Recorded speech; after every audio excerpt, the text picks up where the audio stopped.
Bueno, antes que nada, buenos días, buenas tardes, buenas noches, donde sea que estén. ¿Cómo andan? ¿Cómo va? Espero que anden muy tranquilos, muy bien. Sé que igual, como que medio fin de año, todos estamos como muy mentales. Es entendible, ya se va a pasar. Por alguna razón, cuando arranca un año nuevo, como que tenemos energía.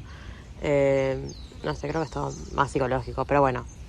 ¿Quién soy yo? La verdad que no me he recibido todavía con algún curso de psicología, así que no voy a aportar sobre el tema. El día de hoy, el podcast Bitácora capítulo del día de hoy ha salido porque, como dije anteriormente, son días muy mentales para varias personas que conozco, lo cual me parece muy fantástico.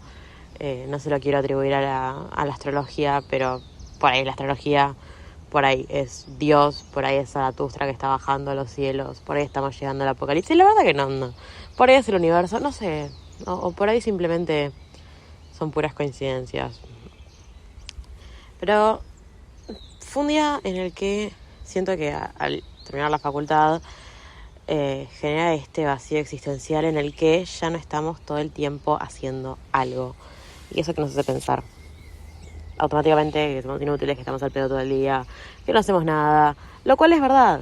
No hacemos nada, somos inútiles, pero eso ya lo éramos antes también estudiando, ¿no? El problema es dar una connotación negativa al inútil.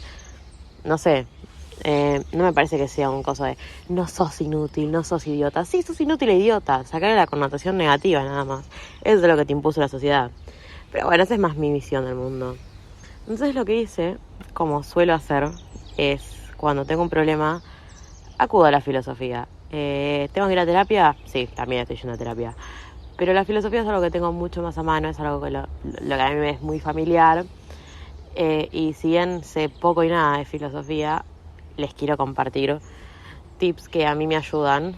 Y en este caso es el entender qué es una persona útil, qué es una persona inteligente en cada época. ¿Por qué? Porque cada filósofo, lo que hace la filosofía en general es reflejar una sociedad entera.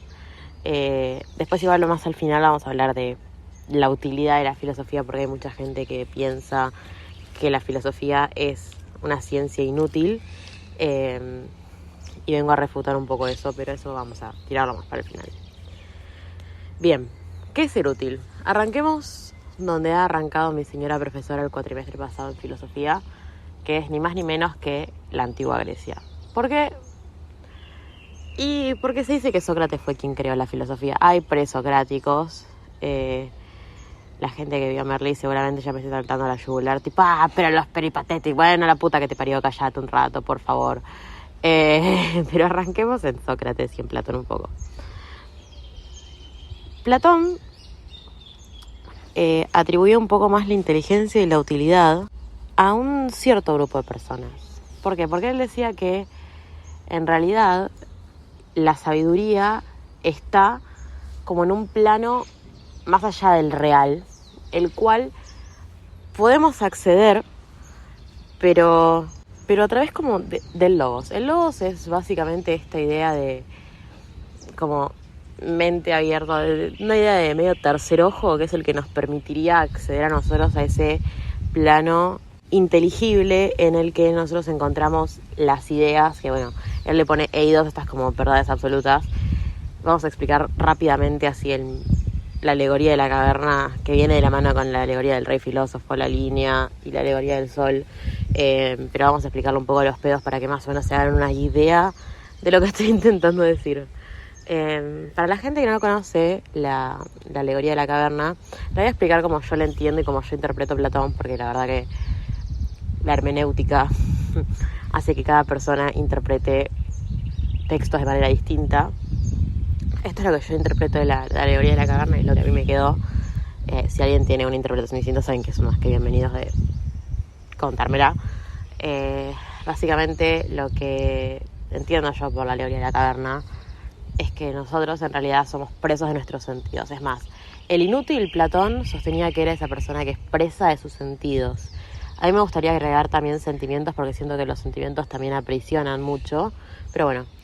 Y que nosotros somos esclavos atados de manos y pies por nuestros sentidos.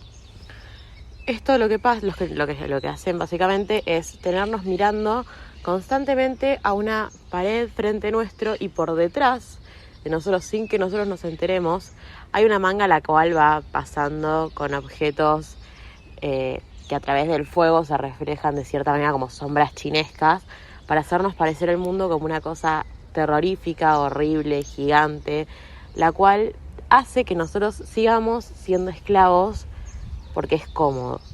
Es una comodidad incómoda, creo que le dice Lacan, si no me equivoco. Es una comodidad incómoda, es ese momento en el que nosotros estamos inconscientes de lo incómodo que es, pero estamos tan bien ubicados en esa incomodidad que la verdad que vamos a seguir, porque es más fácil quedarse en la mierda que intentar salir. Un día, uno de esos presos logra liberarse y ahí es cuando sale de esa caverna y accede a este mundo inteligible del cual hablábamos. El mundo inteligible es, como he dicho anteriormente, el lugar donde se encuentran estas ideas reveladoras de la vida, donde están las verdades absolutas. Platón cree en las verdades absolutas que pueden ser accedidas a través del logos, de este como tercer ojo vendría a ser. Es como una explicación como medio... Sí, todo es inteligible acá, está medio metafísico. ¿Qué pasa? Cuando este esclavo sale de esa caverna, va y mira directamente al sol. Como podemos comprobar cualquiera de las personas que esté escuchando este podcast, si vos estás en la oscuridad y vas y miras directo al sol, te encegueces. Sí, te quedas... O sea, dejas de ver tan claramente. Y eso es lo que viene medio metido en la alegoría del sol. ¿Qué pasa? Cuando el esclavo sale de la caverna y ve el sol, o ve estas verdades absolutas, se enceguece. ¿Por qué? Porque no está preparado para todo lo que tiene para decir este topos uranos. Su logos, su ser inteligible, no está preparado para acceder a las verdades absolutas. Entonces lo que tiene que hacer es, por ejemplo, verla a través del reflejo del mar. No verla directamente a los ojos. A lo que va es que ninguna persona está lista para ver las verdades absolutas. Entonces, un poco la conclusión que a mí me ayuda es que al final del día somos todos un poco pelotudos. No hay nadie verdaderamente inteligente. Aparte de que Platón y Sócrates se creían ellos los verdaderos reyes filósofos. Eso. ¿Qué pasa? Este esclavo, cuando logra ver un poco lo que son las seis de lo que son estas verdades, regresa a la caverna para contarle a sus compañeros esclavos que hay algo más, que el mundo afuera no es así como parece. Esa caverna al final del día lo que está haciendo es retenerlos y sus sentidos lo que hacen es aprisionarlos. O sea, le está pidiendo que les sean infiel, o sea, que los esclavos les sean infieles literalmente a la única cosa que ellos pueden sentir, que son justamente los sentidos. Es lo único que ellos tienen como verídico. Entonces lo que hace es que lo que este esclavo, ahora supuestamente más elevado, hace es decirles, ustedes me tienen que creer porque yo vi las Seidos. Acá es cuando se arma el debate entre los sofistas y los platónicos y los socráticos, porque los socráticos son personas de verdades absolutas y los sofistas son, mucho más del palo de el argumento, de la justificación, de la retórica, del poder del discurso. Los socráticos son un poco más como, las cosas son así. Fin de la conversación. Porque tienen mucha fe en la humanidad.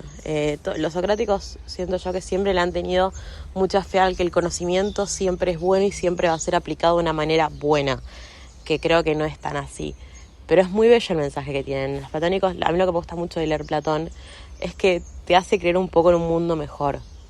Entonces recapitulemos un poco. Esa persona que vio las verdades absolutas, inteligibles, más allá del individuo en particular, es la verdadera persona que va a poder acceder a un poder bueno. Repetimos, lo bueno para Platón y para Sócrates siempre fue el saber. El saber es bueno. Lo que tiene es algo hermoso, que me parece que es que, a diferencia de Aristóteles, que Aristóteles pensaba que las mujeres no tenían logos, las mujeres no podían pensar, las mujeres tenían fone, o sea, las mujeres balbuceaban. Básicamente Platón no era tan así, Platón era como toda persona puede tener un logos y puede acceder a ese topos uranos y a esas verdades absolutas que están más allá de la persona, la cual, es más, o sea, justamente la alegoría de la caverna son esclavos que pueden acceder a esa verdad, entonces personifica mucho más algo que Aristóteles lo pone como, o sea, tenés un perro y es más importante el perro que un esclavo. La gnoseología de Aristóteles, la gnoseología es esta idea de cómo accedemos al saber. Aristóteles decía que venía por la memoria, que la memoria lo que nos iba a ayudar era acceder, era la base de la sabiduría. Bueno, y repetimos, la sabiduría en esta época, la sabiduría era lo bueno, la sabiduría era lo que vos tenías que aspirar siempre, siempre a ser más sabio, a conocer más, a aprender constantemente. Entonces, ¿qué decía Aristóteles?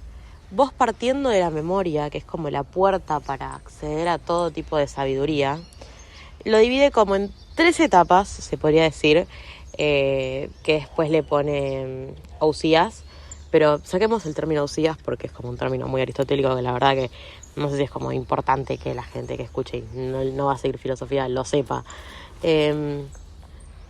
Pero dice que lo primero es la tecné. La tecné básicamente para Aristóteles es esta idea de la persona que produce. Por ejemplo, un alfarero. Un alfarero en esos momentos se abstenía a hacer vasijas, a hacer platos, a hacer pocillos, a hacer cosas con sus manos que alguien le enseñaba, que un maestro le enseñaba.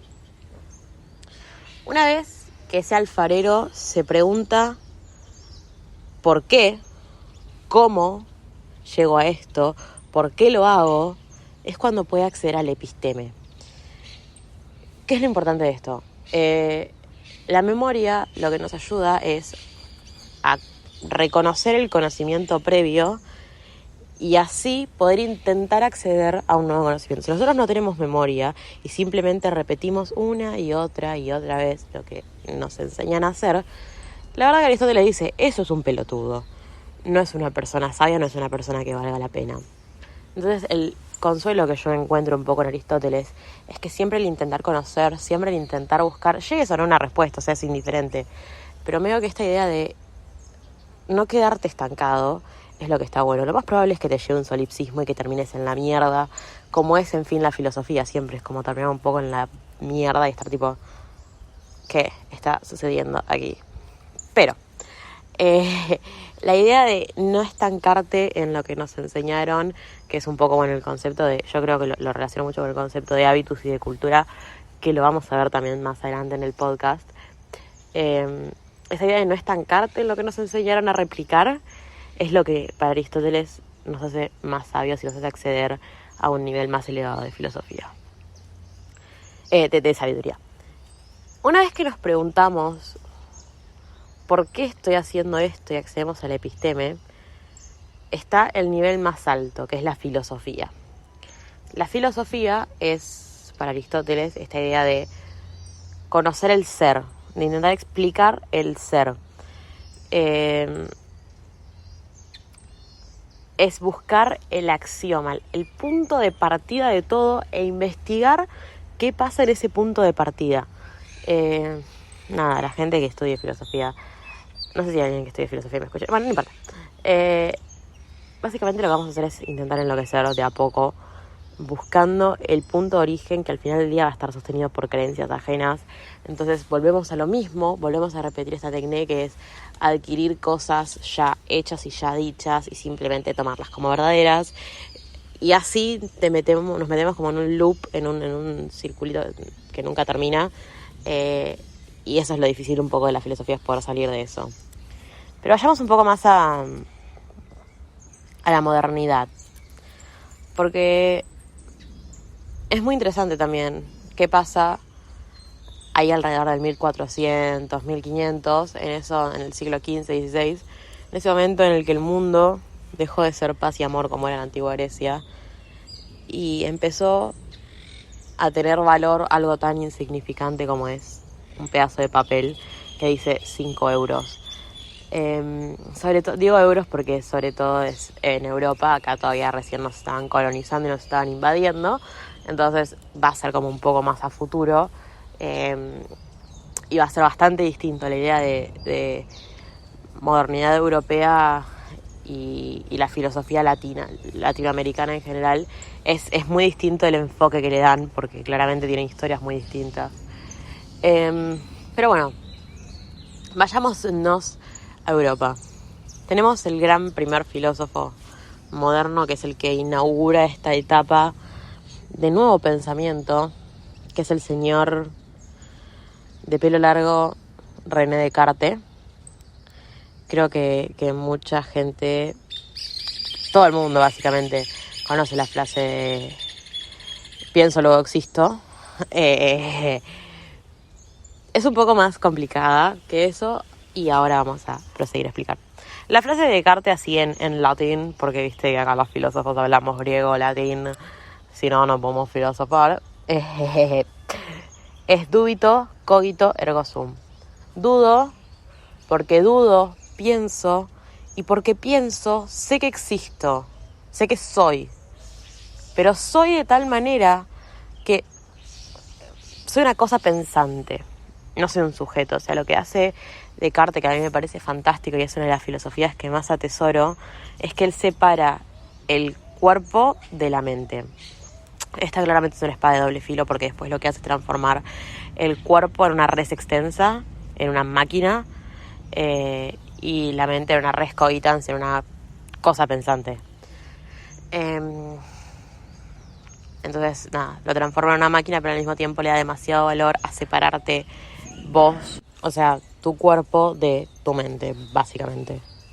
La manera en la que Descartes es lo que creo yo, ¿no? Que él siento que atribuye esta inteligencia, este conocimiento, es eso mismo, a dudar de absolutamente todo. Lo que hace Descartes es crear esta idea de lo único que tenemos de certeza son las ideas matemáticas. Todo el resto, dúdalo. Dúdalo porque no son certezas, no son verdades, que es completamente opuesto a lo que veníamos hablando un poco de Platón. Platón decía, hay verdades absolutas. Descartes dice, nada es una verdad absoluta. ¿Qué pasa? Y lo que dice es que esta res cogitans, esta cosa pensante, cae en un solipsismo. El solipsismo básicamente es un agujero negro en el que no tenés ninguna certeza y te abrumás. Para evitar eso, Descartes hace un pequeño artificio matemático y crea un dios de la filosofía, que es una locura, y si alguien quiere que se lo explico porque lo amo. Pero no lo vamos a explicar para todo el mundo, porque la verdad que hablar de temas matemáticos a esta hora no sé si es lo más divertido ni interesante para todo el mundo. Entonces tenemos la idea de las verdades absolutas a las que podemos acceder cualquier persona de Platón en una época, luego la memoria de Aristóteles, y como tercera parte en esta idea de modernidad, lo tenemos a Descartes diciendo que lo importante es que dudes de absolutamente todo. Todo lo que te dicen puede ser mentira, excepto que sea una idea matemática. Las ideas matemáticas son verdades absolutas, limpias, pulcras, buenas y todo. Todo lo demás, dúdalo. Y es fantástico, yo lo amo. Yo a Descartes, o sea, tiene un montón de cosas no tan positivas, pero yo con esa idea lo aplaudo porque coincido un montón y me parece algo hermoso para transmitir.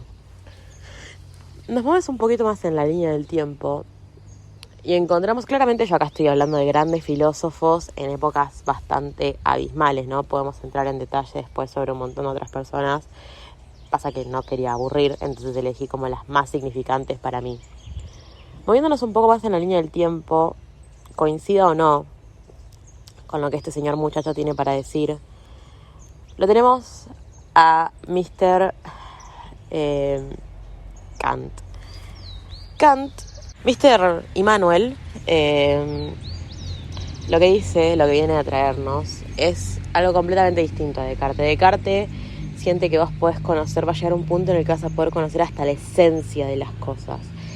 La esencia creo que también es algo un poco más transmundano, ¿no? No es tan empírico. Pero bueno, Descartes estaba medio volado en un pedo místico, es fantástico. Kant lo que viene a decir es, no, Perry, vos todo lo que puedes conocer está en el campo de la experiencia. ¿Qué es el campo de la experiencia? La línea espacio-temporal. O sea que todo lo que nosotros podemos llegar a conocer es lo que pueda tener un tiempo y un lugar específico en el que haya existido. ¿Cuál es el problema con esto? Deja fuera todo lo que es ideas, deja fuera todo lo que es esencia. A ver, Kant es una persona muy, muy empírica, muy entre comillas, real, si se quiere. En él se ha basado la lógica, la moral, la ética y absolutamente todo. O sea, piensen que mi teoría sobre Immanuel Kant es que él estaba enamorado de Isaac Newton, y cuando Isaac Newton inventó, porque claramente la ley de la gravedad es inventada, no es descubierta, cuando Isaac Newton inventó la ley de la gravedad, Kant dijo, te amo, y ahí fue cuando él se puso a desarrollar toda su filosofía. Nada, esto es un pequeño pensamiento mío, me parece que le agrega algo súper lindo y un poco más entretenido a Kant. Pensar que al final era un puto reprimido, siento que es algo hermoso para pensar de Kant. ¿Cuál es el problema con esto? No sé si problema. Bueno, lo que tiene de bueno es que a lo que va Kant es que todo es cognoscible si tiene un lugar y un tiempo. Entonces lo único que te queda hacer a vos es investigarlo, es salir a descubrir. La idea de Descartes era todo lo real, dúdalo. La idea de Kant es investigar y hacer las cosas que sean efectivamente algo. Lo que pasa es que el humano, al basarse en eso, lo que hizo por mucho tiempo, porque Kant la verdad que fue una influencia enorme para todo lo que es la justicia y todo lo que es la ciencia, aparte de lo que es la moral humana, la verdad que Kant tuvo un impacto enorme y por eso yo lo aplaudo, esté de acuerdo o no con lo que dice. A lo que va, lo que pasa es que la ciencia lo que va a hacer es como nombrar el mundo y la naturaleza sobre todo a través de lo que va conociendo. Entonces, por ejemplo, uno de los ejemplos que nos dio nuestra profesora en aquel momento, la tabla periódica, no puede ser que cada X cantidad de años se vayan agregando elementos. Esos elementos existieron siempre, no los crearon, simplemente los descubrieron. Y ni siquiera los descubrieron, o sea, le inventamos un nombre a algo que ya existía. Entonces, a lo que va, es algo muy etnocéntrico, porque al final del día nosotros nombramos al mundo. Lo que pasa es que, claro, en ese momento lo que era filosofía animal y lo que era filosofía vegetal y lo que era filosofía mineral, claramente no existía ni se nombraba. Sobre todo, o sea, piensen que ellos descubrieron América. América estuvo siempre, solamente que ellos se dieron cuenta que existió siempre. No descubrieron absolutamente nada.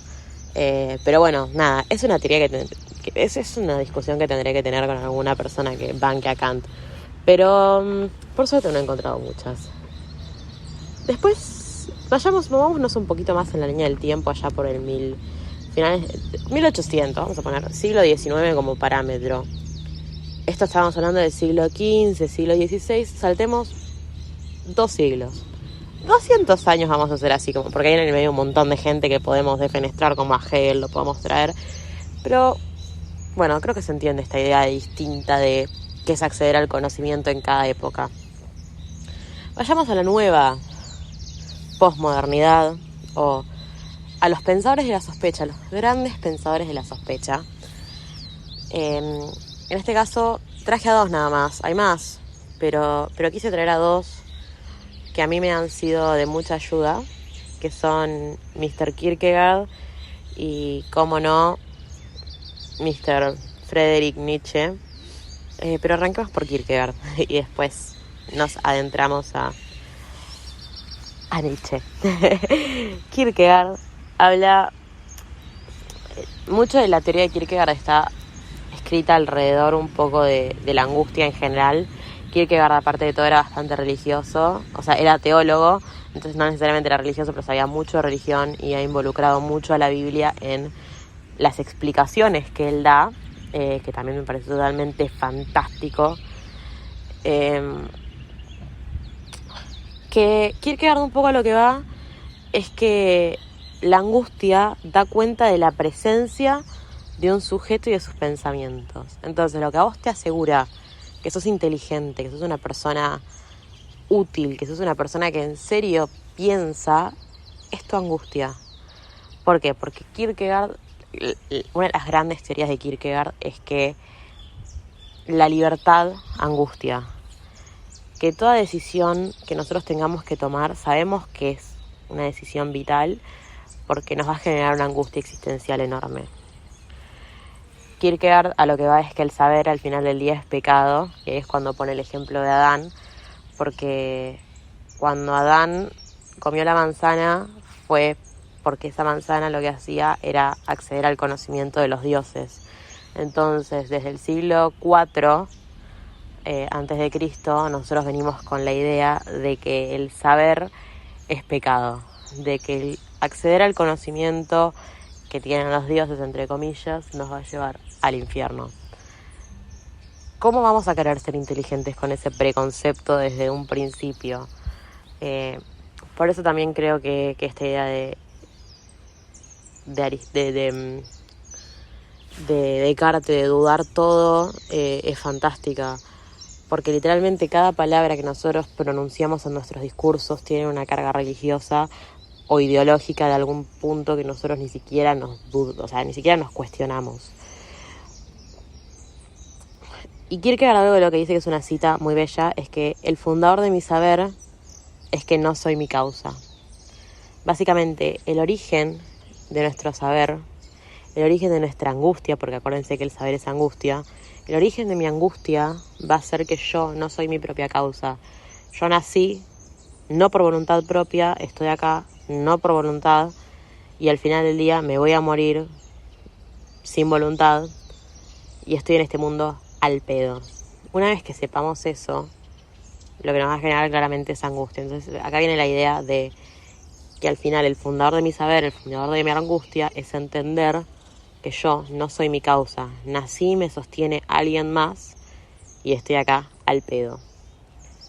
Siento que es una frase muy liberadora. Yo creo que lo he dicho con el pesimismo, entre comillas, de Nietzsche muchas veces. El pesimismo nos da mucha libertad de actuar de una manera... Nos da un campo, un margen enorme en el cual nosotros podemos actuar de la manera que nos conforme a nosotros mismos, sabiendo que, bueno, yo también tengo un poco la esperanza de Platón, que al final del día todos somos un poquito morales y vamos a actuar conforme al bien de la sociedad, pero no porque nos lo sea impuesto, sino porque, no sé, como que hay algo adentro nuestro, por ahí medio transmundano, por ahí algo más metafísico, no sé, pero hay una chispita dentro nuestro que nos va a hacer actuar de tal manera que seamos morales naturalmente. Y por eso me gusta mucho Kierkegaard también, porque siempre me hizo cuestionarme mucho, desde que lo leí, esta idea de que al final del día todo lo que digo en algún momento lo dijo la Biblia, y creo que es hermoso porque me hace dudar, como dice Descartes, de absolutamente todo. Y por último, si me lo permite, no me lo van a permitir, lo voy a hacer igual, pero para la persona que no me quiera escuchar hablar de Nietzsche nuevamente, es el momento de retirarse. La persona que se quiera quedar a escuchar lo que dice una persona tan gigante como fue Friedrich Nietzsche, sean muy bienvenidos. Nietzsche plantea esta idea de voluntad de poder en uno de sus libros más simbólicos, que fue Hacia los Zaratustra, en la que Zaratustra le habla a los sapientísimos. Yo interpreté a los sapientísimos como los idealistas, Hegel, Descartes y Kant. Pero cada persona lo puede interpretar a su manera. Vamos de nuevo, a la hermenéutica nos permite volar dentro de nuestro conocimiento y dentro de nuestra sabiduría ya adquirida. En el momento con lo que yo sé, mi teoría es que Zaratustra le habla a los hegelianos más que nada, a los hegelianos y a los kantianos. A Descartes no tanto, pero a los hegelianos y a los kantianos como target principal. Y dice algo así, lo voy a leer textual porque aparte Zaratustra es una obra que está tan bien escrita que vale la pena leerla textual. Voluntad de verdad, llamáis vosotros, sapientísimos, a lo que los impulsa y los pone ardorosos. Voluntad de volver pensable todo lo que existe, así llamo yo a vuestra voluntad. Ante todo, queréis hacer pensable todo lo que existe, pues dudáis con justificada desconfianza de que sea pensable. Esa es toda vuestra voluntad, sapientísimos, una voluntad de poder. Queréis crear el mundo ante el que podéis arrodillarnos. Esa es vuestra última esperanza y vuestra última ebriedad. Acá yo creo que justamente siento que se ve muy reflejado todo lo que tiene para decir sobre la idea de dudar todo y la idea de crear y de investigar algo que tenga... O sea, esa idea de que Kant dice que todo lo que puedo conocer es lo que está en el campo de la experiencia. Acá Descartes acá Nietzsche lo que hace es defenestrar un poco toda esa idea. Es decir, es que ustedes lo que tienen es voluntad, no de saber, sino de absolutamente manejar absolutamente todo lo que existe ya para poder así arrodillarse ante algo tan fantástico que ustedes mismos nombraron. Es un poco, creo yo, me resulta muy un reclamo de pedantería, un reclamo de al final del día ustedes lo que quieren hacer es agosijarse, amar lo que dicen y valorarse más porque ustedes fueron los que crearon tal o cual cosa. Justamente como dije antes, Newton no es que descubrió la ley de la gravedad, él la inventó. Y la idea de que él la haya puesto como descubierta hace que nosotros nos arrodillemos ante la gran inteligencia y la gran capacidad que tiene Isaac Newton, cuando en realidad lo único que hizo fue sumar un par de números y darle un significado inventado. Claramente esto lo digo ahora desde el lado de la contemporaneidad y en un lado en lo que todos los paradigmas existidos y por existir y por haber están siendo tirados abajo. Pero nada, me parece muy bello todo lo que dice Nietzsche. Y sigue un poco más, si es que me permiten, con la voluntad del esclavo. Una vez más va a refutar esta idea de que tenemos voluntad de saber y que en realidad lo nuestro es voluntad del esclavo y voluntad de poder. Cuando se manda a sí mismo, tiene que expiar su mandar. Tiene que ser juez y vengador y víctima de su propia ley. Acá lo que hace es descarar un poco esta doble moral y esta doble vara que tenemos nosotros. Juzgamos para afuera, pero juzgar para adentro jamás, porque eso sería demencial. A servir al más fuerte, a eso, persuádele al más débil de su voluntad, la cual quiere ser dueña de lo más débil todavía. A ese solo placer no le gusta renunciar. Esta es la primera vez que yo noté en Zaratustra que él habla un poco de esta voluntad del esclavo, de esta idea de servir al más fuerte y estar orgulloso de servir al más fuerte es lo que hace la voluntad del esclavo. Convence de que al final del día nosotros somos buenas personas por servirle al más fuerte.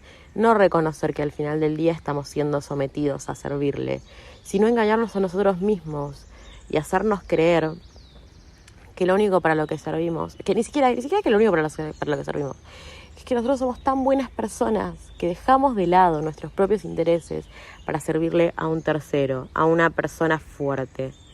Y donde hay inmolación y servicios y miradas de amor, allí hay también voluntad de ser Señor. Y dice que hasta la persona que más amamos nosotros vamos a querer dominar.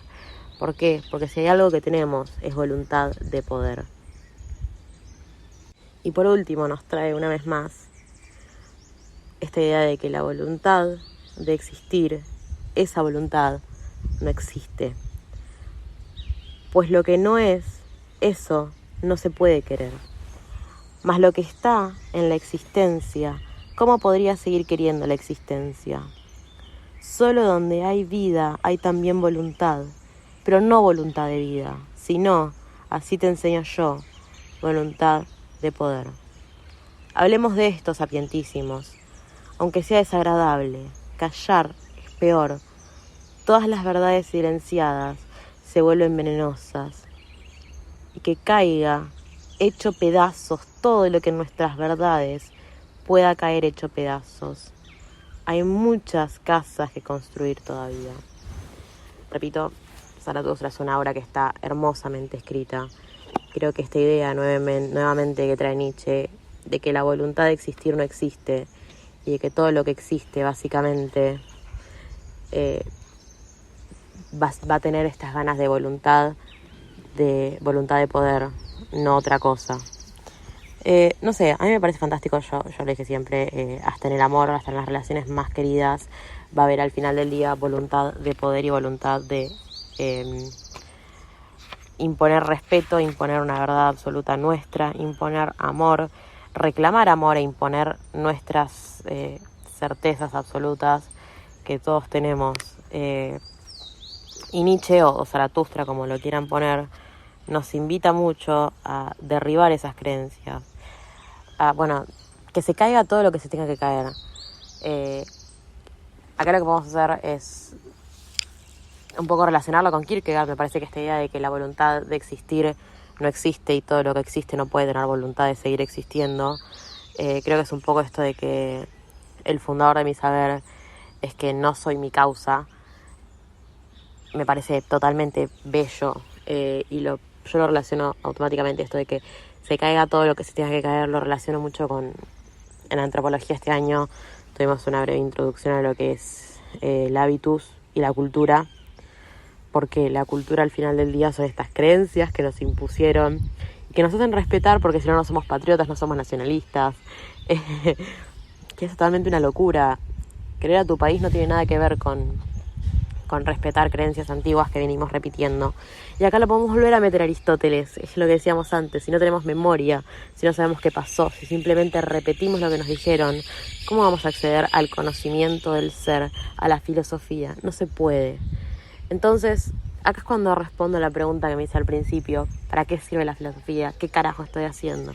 Y si al final del día soy una pelotuda nada más, que no tiene ganas de salir al mundo y que se quiere quedar resguardada en lo que dijo la gente de hace, no sé, 25.000, no, 2.500 años o por ahí. La filosofía sirve para esto, para entender que todo lo tenemos que dudar, para dudar de todo y para reflejar lo que es una sociedad. ¿Por qué? Porque a través de la filosofía nosotros pudimos investigar y descubrir cómo pensaban en el siglo VI a.C. Con Kierkegaard podemos entender que todo lo que decimos hoy en día tiene un reflejo en la Biblia del siglo, o sea, en el Primer Testamento, en el siglo IV a.C. con los hebreos. Con Descartes podemos finamente hilar la idea de que nuestro cuerpo es tomado como máquina y defenestrar esa idea. Quedarnos con el concepto de res cogitans, de cosa pensante, no de res extensa, de máquina. Entender que lo natural no son las mujeres, entender que lo natural es lo que nosotros nombramos y con eso nos queremos sentir superiores, como dice Nietzsche, que al final del día todas las personas tengan la creencia que tengan la ideología política o la religión que quieran, lo que van a hacer al final del día es buscar sostener una relación de poder, por lo menos con la persona que más aman. Eso me parece que es algo que es importante seguir haciendo hoy en día, entender que el nihilismo, que es un concepto que trajo Nietzsche, esta voluntad del esclavo, esta voluntad de yo te puedo servir a vos y mi trabajo va a ser servirte y ayudarte y eso me hace una persona buena. Es un invento de los más débiles, del nihilismo, de este desierto que avanza. Siento que la filosofía nos invita mucho a esta idea de tener un poco de buen sentido, de no tener sentido común o lógica, que al final del día lo que dice Descartes es que la lógica y el sentido común no existe, que dudemos de todo, y eso me parece que es algo que la filosofía nos invita a hacer constantemente. Entonces por ahí el trabajo que hace la filosofía es un poco más silencioso, es un poco más complicado, porque tenés que conocer todo esto, pero me parece que es muy, muy necesario que la filosofía siga existiendo, que no se muera y que no nos quedemos solamente con los trabajos de campo, porque al final del día, si tenemos trabajos de campo, si tenemos evidencia y no sabemos ponerlo en palabras, si nos olvidamos de todo esto que ya fue dicho, vamos a estar repitiendo palabras ya mencionadas por otra persona. Esta es mi respuesta sobre por qué la filosofía es importante, por qué no somos inútiles, o por qué sí somos inútiles. Pero el ser inútil no tiene por qué ser algo malo, porque en algún momento nuestra inutilidad fue buena. Y que hoy en día la verdad que estamos tan perdidos en la contemporaneidad que acceder al conocimiento es lo mejor que podemos hacer. Y también ahí respondo para qué sirve la filosofía. Bueno, ahora sí, hemos terminado. Espero que hayan disfrutado mucho el capítulo de hoy. Yo la verdad que me encantó hacerlo, me encantó trabajarlo. He sacado todos mis apuntes de filosofía, he sacado el libro 7 de Platón, he sacado la metafísica de Aristóteles, he sacado la política de Aristóteles, saqué a Hegel, no lo tomé, pero lo saqué para hilar un par de ideas.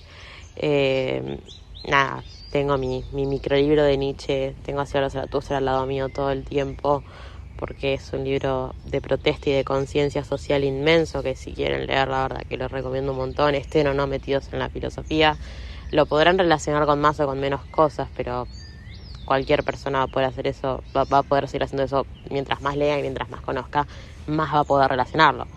Y nada, esto ha sido todo por el día de hoy. espero que en serio lo hayan disfrutado tanto como yo disfruté hacerlo, porque es algo que le pongo mucho empeño, mucho estudio y me mantiene en conexión constante con esta idea de no tomar nada como certeza. Y bueno, nos vemos cuando nos veamos, me escucharán cuando me escuchen y volveré cuando vuelva. El único justiciero es el tiempo, ya lo he hablado antes. Y nada, si tienen dudas, consultas, comentarios, me pueden seguir tanto en Instagram como en Spotify como en YouTube. Creo que ahora también está en Google Podcasts y en alguna otra plataforma más de podcast. La verdad que no sé bien qué toque. Claramente tengo mis mensajes directos de Instagram abiertos para cualquier persona que le guste, que quiera comentar, que quiera seguir charlando de esto, o que tenga algo para contarme, o que me quiera mandar a la mierda. La verdad que respeto todas las opiniones, o por más que no las respete, la verdad que yo las respete o no tiene por qué hacer que ustedes paren de mandarme cosas. Y nada, si quieren que hable de algo más, si tienen alguna idea que les guste que plasme en algún podcast y esté así 40 minutos hablando de la vida, me mandan. Les mando un beso enorme y espero que estén como tengan que estar.